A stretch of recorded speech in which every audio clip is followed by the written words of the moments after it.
थोड़ा पढ़ के, और उसको तो वो मैं आपको सुना रहा हूँ, 10 मिनट का समय आप लोगों का लगेगा। तो एक चित्र खींचता हूँ पूरा उस वक्त के युद्ध का, तो वो आप अपने देखें कि धृतराष्ट्र आंख से अंधे थे।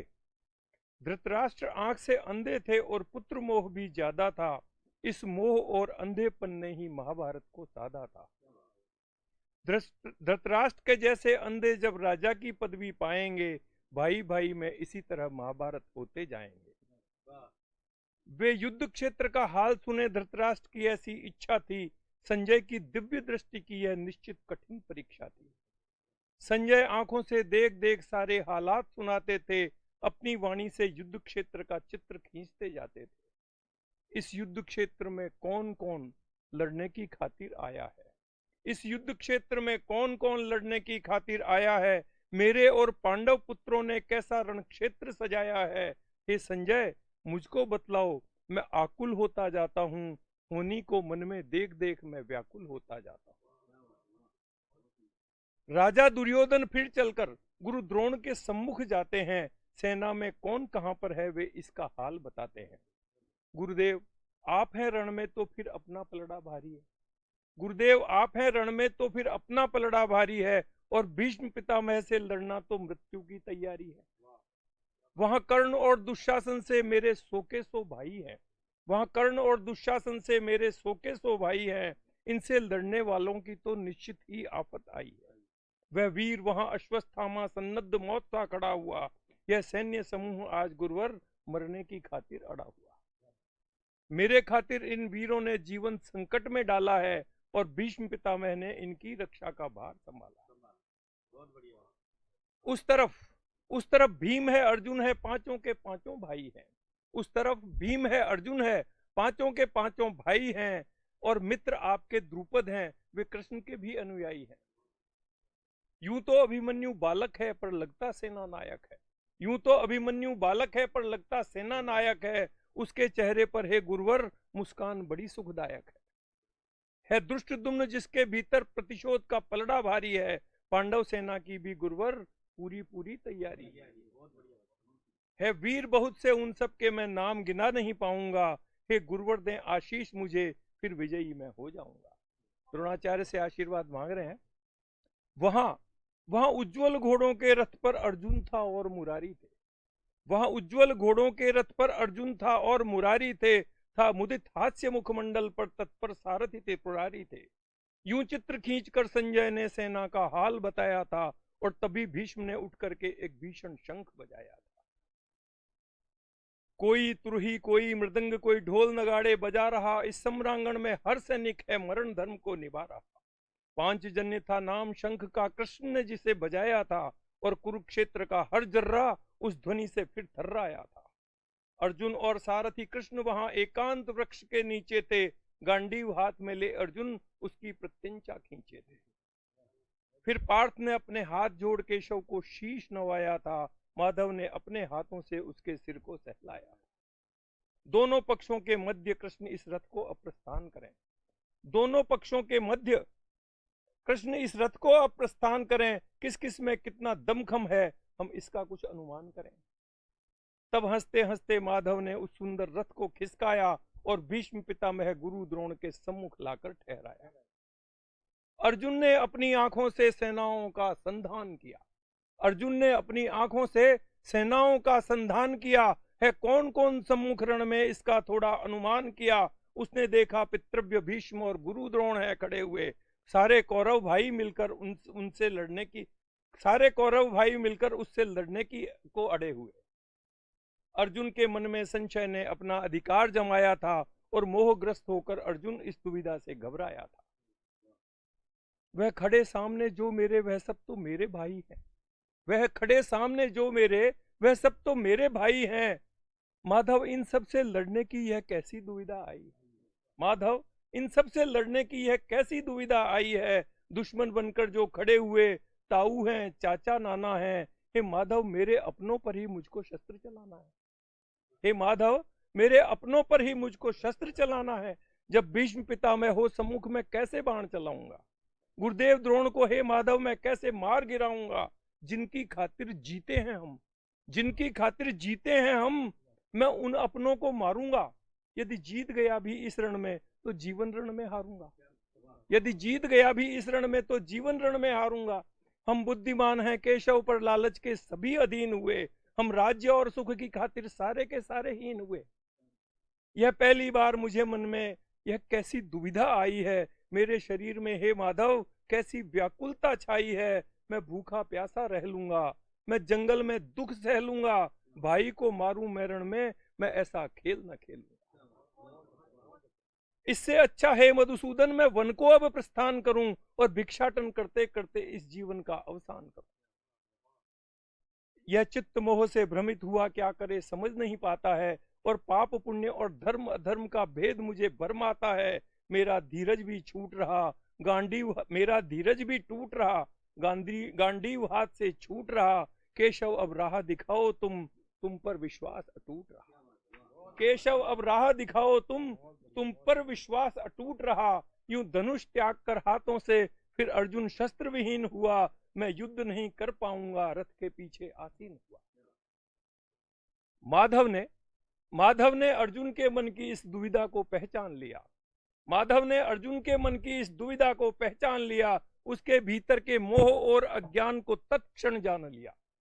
इस युद्ध काल में है अर्जुन कैसा विचार यह आया है, यह कैसा शोक हुआ तुझको, यह कैसा रुदन मचाया है। एक श्रेष्ठ पुरुष के लक्षण क्या अर्जुन ऐसे ही होते हैं? एक श्रेष्ठ पुरुष के लक्षण क्या अर्जुन ऐसे ही होते हैं? क्या वीर पुरुष सम्रांगण में ऐसे ही छिपकर रोते हैं? क्या वीर पुरुष सम्रांगण में क्या ऐसे छिपकर रोते हैं? जो आज तुम्हारे प्रियजन हैं वे ही उपहास उड़ाएंगे। जो आज तुम्हारे प्रियजन हैं वे ही उपहास उड़ाएंगे। कायरता का आरोप लगा अपयश का पात्र बनाएंगे। यह सोच सिर्फ निर्बलता है, इससे तुमको बचना होगा। यह सोच सिर्फ निर्बलता है, इससे तुमको बचना होगा। यह युद्ध तुम्हारी नियति है और युद्ध तुम्हें करना होगा। यह क्षात्र धर्म है अर्जुन की अपराधी सारे दंडित हो। क्षत्रियों का पहला धर्म है कि अपराधी नहीं बचना चाहिए। यह क्षात्र धर्म है अर्जुन की अपराधी सारे दंडित हो और साधुजनों की रक्षा हो, रिश्ते चाहे सब खंडित हो। और साधुजनों की रक्षा हो, रिश्ते चाहे सब खंडित हो। दैहिक रिश्तों की खातिर तुम कर्तव्य मार्ग से हटते हो। दैहिक रिश्तों की खातिर तुम कर्तव्य मार्ग से हटते हो और क्षात्र धर्म को अपने ही हाथों अपमानित करते हो। और क्षात्र धर्म को अपने ही हाथों अपमानित करते हो। जातस्य ही ध्रुव मृत्यु ध्रुवम जन्म मृतस्य च तस्मात् परिहार्यर्थे न त्वं शोचितुम अर्हसि। कि जो भी धरती पर जन्मा है एक दिन उसको मरना होगा। जो भी धरती पर जन्मा है एक दिन उसको मरना होगा। इस मरणशील तन की खातिर शुभ नहीं शोक करना होगा। तू जीतेगा या हारेगा यह तेरा सोच विचार नहीं। तू जीतेगा या हारेगा यह तेरा सोच विचार नहीं। तेरा अधिकार कर्म पर है, फल पर तेरा अधिकार नहीं। तेरा अधिकार कर्म पर है, फल पर तेरा अधिकार नहीं। इस सम्रांगण में जीत हार दोनों ही अर्जुन संभव है। इस सम्रांगण में जीत हार दोनों ही अर्जुन संभव है, पर कह पाना किसकी होगी यह निश्चित मान असंभव है। हतो वा प्राप्य से स्वर्गम जित्वा भोग्य से महीम तस्माद उत्तिष्ठ कौन्तेय युद्धाय कृत निश्चय। कि यदि धर्म के हित में देह गई तो स्वर्ग को सीधा जाओगे। यदि धर्म के हित में देह गई तो स्वर्ग को सीधा जाओगे। इस सम्रांगण में जीत गए तो राज्य धरा का पाओगे। इस सम्रांगण में जीत गए तो राज्य धरा का पाओगे। इस तन को कोई मार भी दे पर अमर आत्मा होती है। यह कालतीत होती अर्जुन, यह मरती है न जन्मती है। पानी से भीग नहीं सकती। नैनम चिंदंती शस्त्राणी न चैनम दहती पावक है न च क्लेद्यान तापो न शोष्यति मारुत है। कि इस तन को कोई मार भी दे पर अमर आत्मा होती है। यह कालतीत होती अर्जुन, यह मरती है न जन्मती है। पानी से भीग नहीं सकती, अग्नि से यह जलती भी नहीं, वायु से सूख नहीं सकती, शस्त्रों से यह कटती भी नहीं। हम सोच नहीं सकते इसको अशोच्य आत्मा होती है। हम देख नहीं सकते इसको अदृश्य आत्मा होती है। इस अमर तत्व के मरने का अर्जुन तुम शोक मनाते हो। बातें करते हो ज्ञानी सी, खुद के मन को भरमाते हो। बातें करते हो ज्ञानी सी, खुद के मन को भरमाते हो। कि वासांसी जीर्णानी यथा विहाय नवानी ग्रहानी नरोपराणी। कि अर्जुन तेरे इन शस्त्रों से बस यह शरीर ही मरता है और इस शरीर के मरने का तू व्यर्थ शोक क्यों करता है। इंसान पुराने वस्त्र छोड़कर नए पहनता रहता है। यह आत्म तत्व भी इसी तरह इस तन को बदलता रहता है। जीवन से लेकर मृत्यु तक ही इस शरीर से नाता है, और मात्र सफर की खातिर क्या कोई संबंध बनाता है? और मात्र सफर की खातिर क्या कोई संबंध बनाता है? कर्मों के फल को जान सके तू इसमें अभी समर्थ नहीं, तू जीतेगा या हारेगा इसका कोई भी अर्थ नहीं। अच्छा, एक बार डबल आ गई ये लाइन, हाँ, कि जब पाप कर्म बढ़ जाएंगे और धर्म पे संकट आएगा, तब तब ही ये पाठ धरा पर कृष्ण प्रकट हो जाएगा। परित्राणाय साधुनाम विनाशाय च दुष्कृताम। कि धरती पर सुन लो हे अर्जुन, जब दुर्जन बढ़ते जाते हैं और सज्जन उनके हाथों से जब जीवन में दुख पाते हैं, तब तब आता हूं धरती पर मैं धर्म ध्वजा फहराने को, तब तब मैं जीवन लेता हूं दुष्टों को सबक सिखाने को।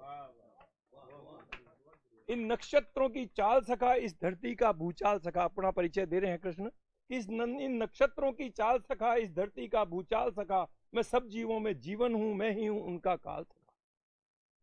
मैं व्यापक ओम चराचर में, मैं अव्यंजन हूं अक्षर में, इस मन के भीतर भाव हूं मैं, जीवन जीने का चाव हूं मैं, संपूर्ण जगत को धारण कर मैं कर्म फलों को देता हूं, मैं ही हूं चारों वेद और वेदों का मैं अध्येता हूं।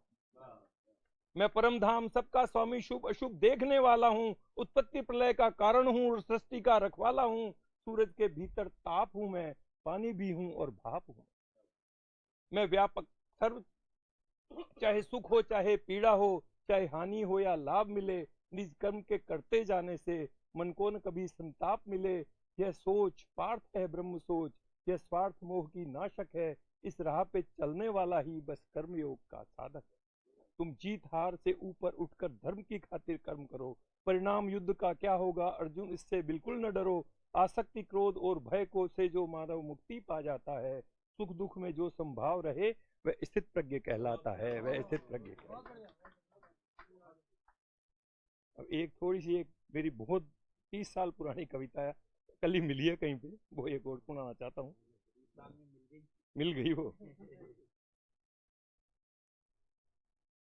जब नौकरी वोकरी लगी नहीं थी, तकलीफ थी बहुत ज्यादा, उस जमाने की बातें हैं। छोटी सी है कि एक होती बीबी तेरे और बच्चे 4 होते, एक कंवारी बहन होती, वृद्ध माँ और बाप होते, उनका सबका तुझ अकेले पर ही सारा भार होता। नौकरी मिलती नहीं और तू यदि बेकार होता, नौकरी मिलती नहीं और तू यदि बेकार होता, तब पता चलता कि ये संसार क्या है, तब पता चलता कि ये संसार क्या है, तब पता चलता कि कारोबार क्या है। कर्ज चढ़ जाता जो तुझ पर सेठ दीनानाथ का, कर्ज चढ़ जाता जो तुझ पर सेठ दीनानाथ का, रहन रख देता तू कंगन लक्ष्मी के हाथ का, रहन रख देता तू कंगन लक्ष्मी के हाथ का। बहन की शादी की खातिर रात भर तू जागता, घर के खर्चों के लिए जब दौड़ता और भागता, तब पता चलता कि ये संसार क्या है, तब पता चलता कि कारोबार क्या है। जिंदगी जीना प्रभु कोई शेष की शैया नहीं है, जिंदगी जीना प्रभु कोई शेष की शैया नहीं है। डूबती कश्ती है भगवान, तैरती नैया नहीं है। आदमी को जन्म देकर पूछता हूँ क्या किया ये, आदमी को जन्म देकर पूछता हूँ क्या किया ये, कितने जन्मों के लिए यह पाप सर पे धर लिया रे।